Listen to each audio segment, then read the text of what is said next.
So guys, reports has it on the social media that it rained cat and dog in Benue State ahead of Tinubu's visit, and when Tinubu landed, his convoy was caught up in the flood because everywhere was very flooded. So guys, we know that Tinubu promised that he'll be going to Benue today, and finally he has arrived in Benue. But you can see before his arrival, many people, angry residents of Benue State, were just pulling down, you know, the posters of Tinubu and that of the governor out of annoyance. I'm just going to allow you to take a look at this image, you know, being reported to say that this is Benue, being reported to be Benue State, that everywhere is flooded to the point that Tinubu's convoy was stopped in the flood. Just take your time, watch this video, and also see what Rufai has got to tell Tinubu. Take it.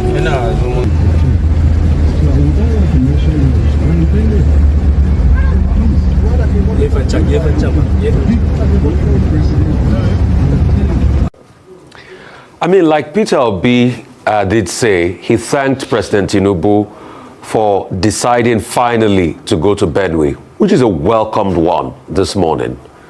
And we hope that the engagements he will have with the stakeholders in Benue will yield results. President Tinubu, as you go to Benue, please remember that NEMA said over 1,000 households were displaced. What are we going to do to fix that situation and bring succor to those people? Also, I want the security agencies to be able to look deeply and look for the necessary intelligence to be able to bring the perpetrators to book. Is it that all of a sudden, these people that committed this dastardly act in Benue are spirits? There are no people that know them? Nobody has been able to reach them? No intelligence or reconnaissance has been able to reach them so we can bring them to book? What communities did they come from? Where they mobilized, is it that no intelligence has come out of there to be able to show that this was where they mobilized from? Have we combed all those areas up till Nasarawa to be able to ascertain what truly transpired? Then my last part of my analysis, I'm really sad that I'm beginning to see that some people on ground in Benue wants to make the president visit a jamboree. They want to turn it into another jamboree. Where will Nigerians or some people in Nigeria start to draw the line of sycophancy? Where? A president is coming for a very somber occasion. People are saying, let's come out en masse. No, this is not the time to do that. People's lives were lost. Let's turn it turn it into a sycophantic activity. It's a somber occasion that the president is coming to find solutions to. This is not the time to play the hanky-panky of politics and sycophancy. This is not good for our country. So whoever is trying to turn this into a big jamboree, they should stop it. Stop dancing on the graves of people in Benue that died. Agreed. Well, thank you very much for your submissions there, Rufai. I do think that at this point, this is cause for, if you can even call it that, some breathing space. 4 weeks we've been looking at what's been happening in Benue, and this is happening, of course, against the backdrop of a lot of fear in these communities, people going to bed and not knowing if they're going to wake up the next morning. And that also has continued to echo for calls for the president to do something about that, and he is doing something. He's quite literally coming into these communities and speaking to the people with his own voice. And I think that on its face, this is something that should be commended. I think the people of Benue deserve the respect of the #1 citizen coming to their homes, into their communities, and telling them, I see you, I have a plan for your safety, and it will be successful. I do think at this point, we have to sit back and see what the president is going to do, what he's going to say. But I do echo your calls, Rufai, and say that this should not be an opportunity for the president's visit to be politicized or for the actual narrative to change from where it should be, which is focus on protecting the people in these communities and making sure that the president comes through with real solutions. And there's going to be a list of things that people are going to be hoping will be addressed with the president's visit. Close to the top of that, there should be whether or not there is mutiny within the army, whether or not there are, as we heard over the last couple of days, members of the military who are not doing what they're supposed to do, which is, of course, securing the country and, by extension, securing these Benue communities and the people. So we're hoping that the president will be able to target those issues and continue to deliver the lasting peace that every Nigerian deserves.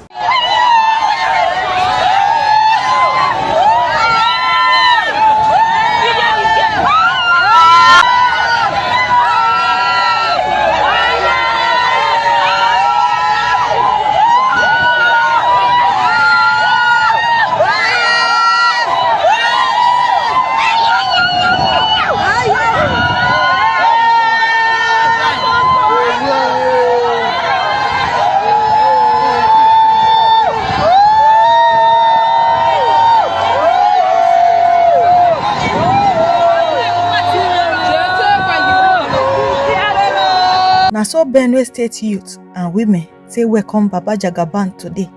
They welcome President Tinubu with tears because the fight when they kill innocent people for Benue State, they say na opposition party na cause when innocent people just dey kpai like chicken. If Tinubu na person when get humans at heart and person when get conscience, when they feel for humanity, e not suppose contest for 2027. Oga, you for just step down. Kukuma make Nigeria try another person, because as it is now, Nigerians go escort their vote reach anywhere e go for 2027. Una see this pain and suffering one another put for the land. Una don't make many Nigerians wise. They don't see the beast inside the politicians when Nigeria gets. Fellow Nigerians, this country is governed by lunatics. If you dey wonder why Nigeria never make progress and why we dey move backward, the reason no dey far. It is because we have handed over the governing of more than 200 million lives into the hands of criminal lunatics. People were supposed to dey either of two places. One, we're supposed to dey prison behind bars, or two, who are supposed to be in a psychiatric hospital. People who are supposed to be in an asylum are in government houses pretending to know what they call leadership and confusing and destroying the lives of millions of people. So after we don't talk yesterday where they released a letter from Office of Governor of Benue State, they talk say they go do colorful parade, shoulder to shoulder procession to receive the president. They come and talk say na mistake, they're supposed to wear black and this and that and that. So today now it don't kuku confirm say the governor declare public holiday to receive the president, not national day of mourning for the state, public holiday to receive the president. And also they can't carry children we're supposed to day school. As they declare public holiday, they still wear them uniform, go line them up for road. Under rain, the children were there singing national anthem, so-called national anthem, beaten by rain, more to the pass the poor children water in the name, and then they were standing there for hours before the president from where from come say he won't come do. And waiting president come to come do.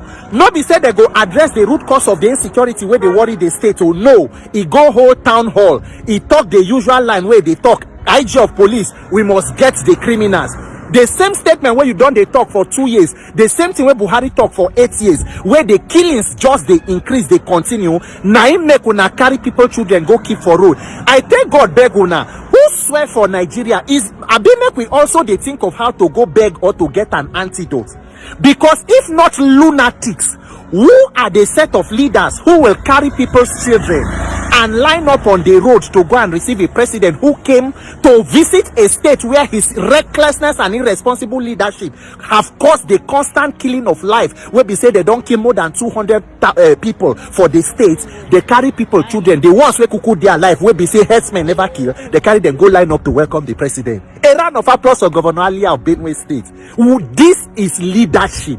APC, this is, and you see the picture. I hope say that hospital where president stand as he wear masks like surgeon where they say won't go theater. So I hope that hospital has lights they find the turn. Now so all the other hospital where other victims they for Benue State. Now so the hospital they gen they on lights they TV they for there. Oshilanshe, Benue State government, Nigerian leaders, APC. As we they talk so in Fondokwa for Delta State, youths they protest more than 16 years, no light for Kwale.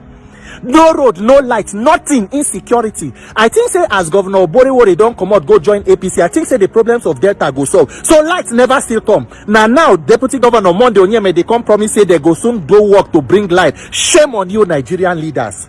You are amongst men most miserable. If this is what you people call leadership, Benue State Governor, Benue State people make una no worry. Maybe another election, as this one they say because na father it go better. Una don't see him now. Maybe the next one it go be imam. Where you go think say it go better.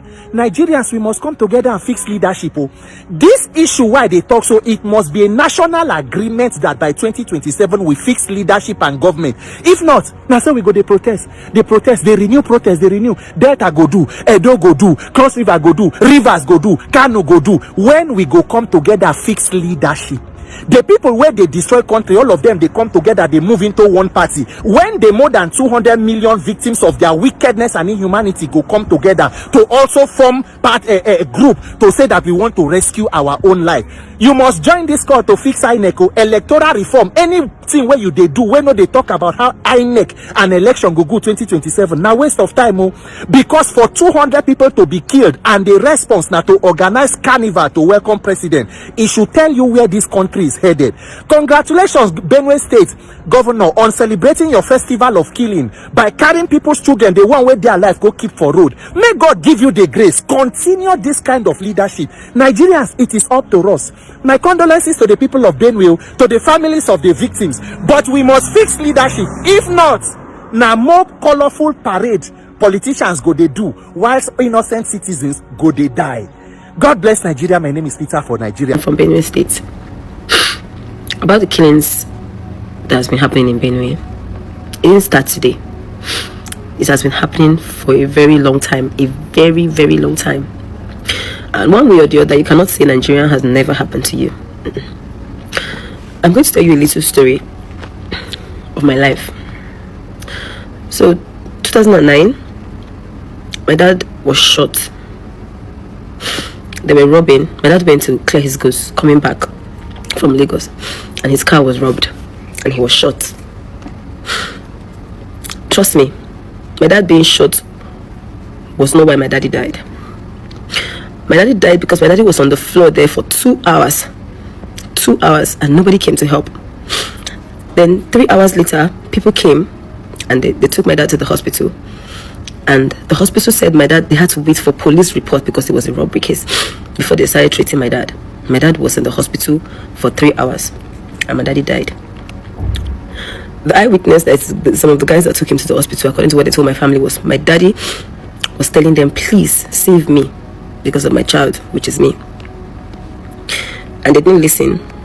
They were waiting for police report. Before the police report came at, I think, 6 or 7 hours after my dad had died. So this video is to tell you that one way or the other, I feel the pain. Because if you know me very well, if you're close to me, you know that I don't celebrate April 1st because it's a joke of a day. One way or the other, I can understand. I saw a video of a man saying that 20 of his family members, how many are there in the family that he can lose 20 people in a day? The trauma, I can only imagine what he is going through. Nigeria failed him. And I saw a video of our president addressing the issue, and what he had to say was, I'm going to clear my schedule to visit the people of Benue State. As if he's doing us a favor. I remember when Adame was alive, she spoke about this killing. This killing has started not today. Every day, every time they go to Benue and wipe us out. This one is because Very Dark Man went there and spoke out. That is why everybody is coming out. That is why everybody is coming out. They have guns. They have everything. Who gave them those properties to attack people? To attack people that are unarmed. People, farmers. What do we have in Benue State? Have you been to Benue State? What do we have in Benue State? We don't have as little as road in Benue State.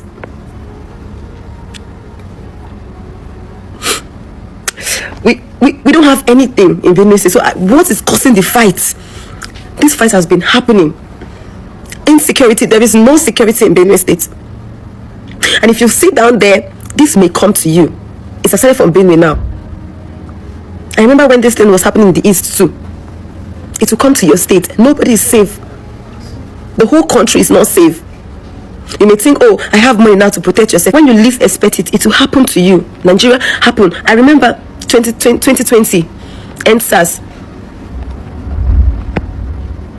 where they killed so many youths and denied that nobody died. We all saw that happen. I grew up without a father because of Nigeria. When you see me on social media, I'm always looking very happy. I try to do everything possible to keep myself up because I'm very sad. Because losing my father was like losing everything that I have. My dad was all that we had in the family. When my dad died, the goods he went to clear from Lagos did not come. People came and said my dad borrowed money from where? They sold all my father's property to pay up debt. We started from scratch. I started from the lowest. I have nothing. I had nothing. I was a rich kid going to private school. My dad took good care of me. But what happened? It was all cut short.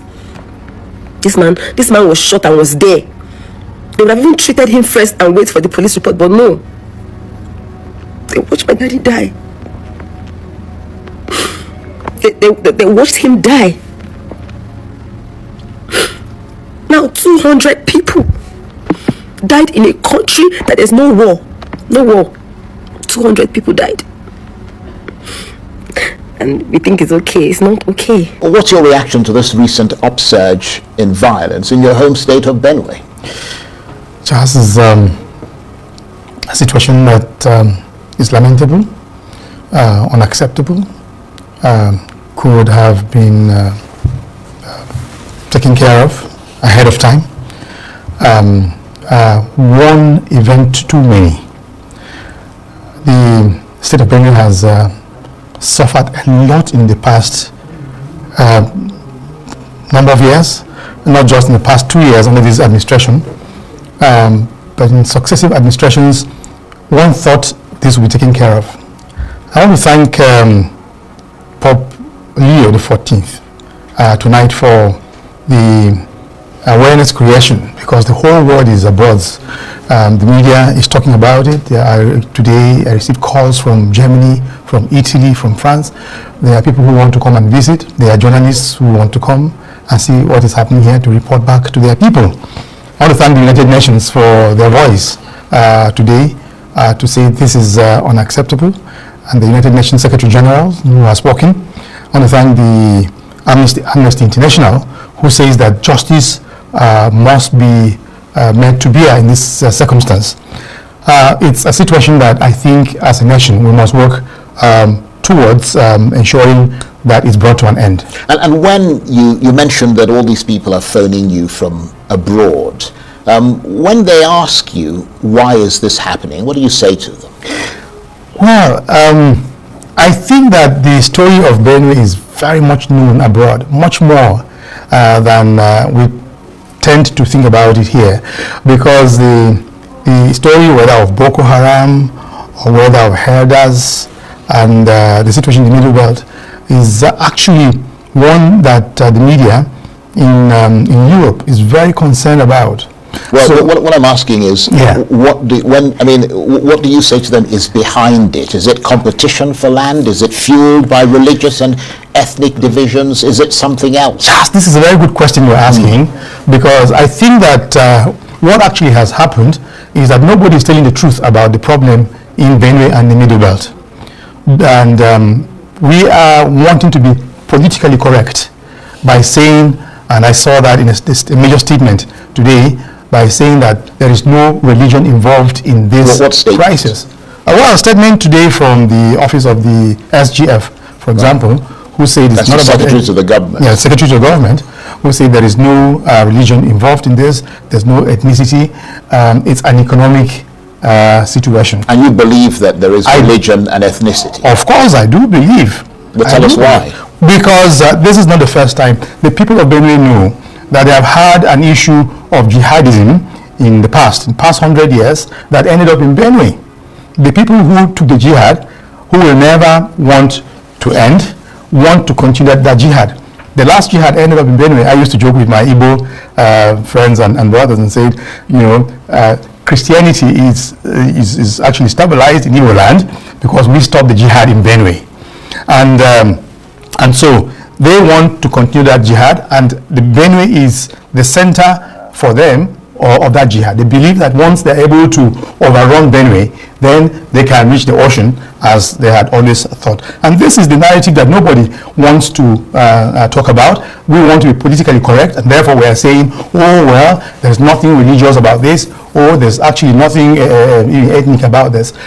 You're talking about a people who are going into Benue to massacre people from week to week.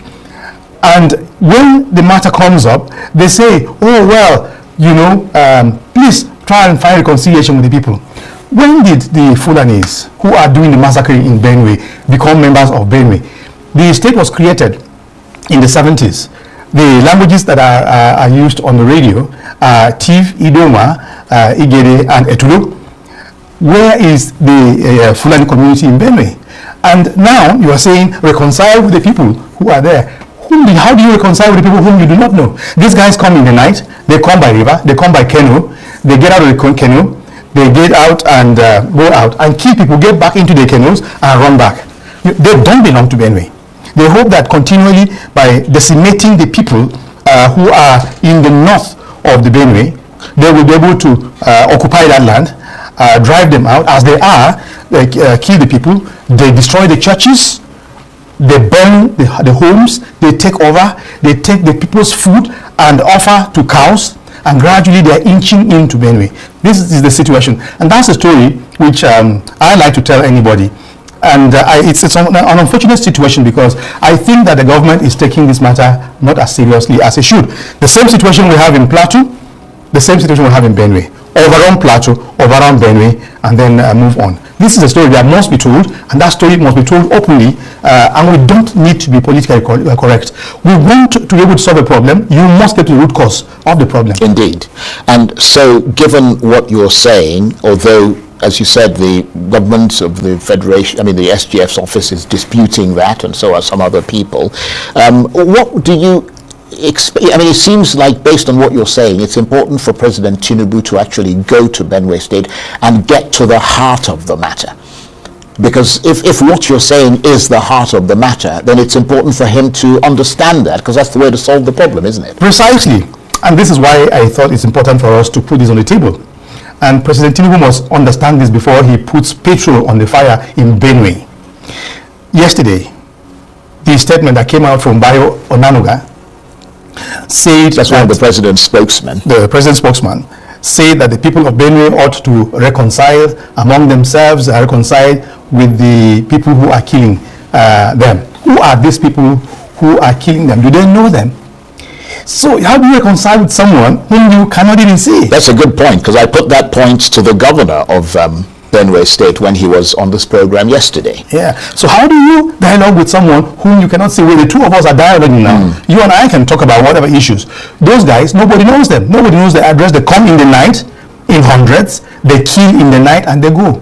So the issue that is actually at stake here, which nobody is talking about, and I would like the president to address it. The United Nations is asking him to do so, and the Amnesty International is asking him to do so, and Pope Leo is asking him to do so, is to find out who is doing the massacring of the people, who is doing the killing, and to bring them to justice. Nobody is saying we must bring these people to justice. So your assumption is that the president doesn't actually understand what is going on? Precisely. I think he does not understand. He does need to understand the situation that's going on. And if he does not, then he goes in there and he can make a statement or make statements that are going to be inflammatory. They are going to make things worse. I think it's important for us to let the president know that there is a situation on the ground which he needs to understand properly and to address adequately when he's on the ground. And you mentioned Pope Leo. He is the Catholic pontiff. Of course, he's the head of your church, the Catholic Church. He's been offering prayers in supplication over what has happened in Benue State, and his voice does carry a lot of political and moral weight. But I'm wondering whether or not he's getting involved in it because there's a religious, you're saying there's a religious element. He has information in this regard. He has very clear and strong information in this regard, and that's why I'm saying, he would not want to get into the politics of Nigeria, but he's appealing because he knows that the people who are being massacred are members of his church. In fact, we are hearing that the bulk of the people who were killed in this attack are people who were kept in an IDP camp that is actually run by the Catholic Church. And so when that happens, then immediately through the nunciature and through the church in Nigeria, information gets to Rome, and he does that not only for Nigeria, but for whatever parts of the world where Catholics are affected. He makes appeals, but we are quite happy about this because it was so so fast and so sharp, because it was he that actually brought to the awareness of Nigerians the seriousness of what happened in Yellow-Water. And I think that we're quite pleased with what he has done, and I think he has walking the consciousness of our Nigerian leadership in the political class of what is happening. Because how many times have people been killed? There was a time under Otom's government where we buried 97 people. There were 97 corpses that were put together in the stadium in Makurdi, at which we had a mass and had to bury them.